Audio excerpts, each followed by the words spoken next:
Përshëndetje të nderuar miq, ja ku po takohemi sërish së bashku në kanalin Monitor TV, këtë herë për të ndarë me ju ngjarje dhe pikpyetje.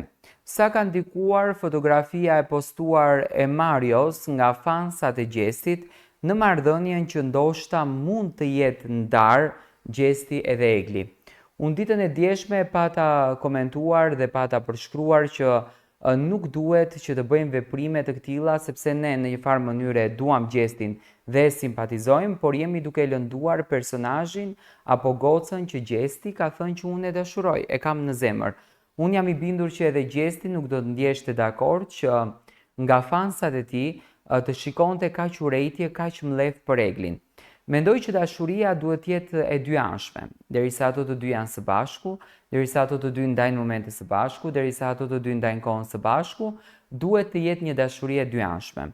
Unë e prisja në fakt që do të ndikonte deri diku kjo fotografi që është bërë publike se në një farë mënyre e nxori Eglin gënjeshtare.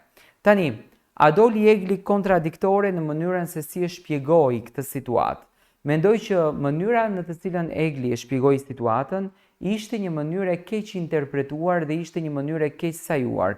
Dhe kur këto gjërat marrin një kahje tjetër, ka fansa të këtill që nxjerrin çdo fotografi.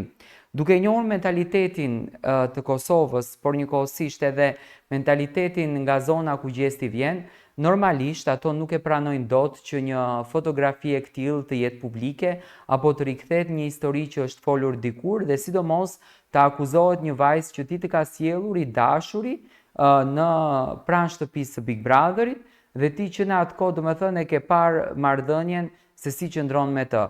Mendoj që kjo është një gabim, mendoj që kjo është një situatë jo e mirë menduar që e ka dëmtuar deri diku Eglin dhe Gjesti me të drejtë mund të jetë larguar edhe pse akoma nuk e ka hequr Eglin nga Instagrami.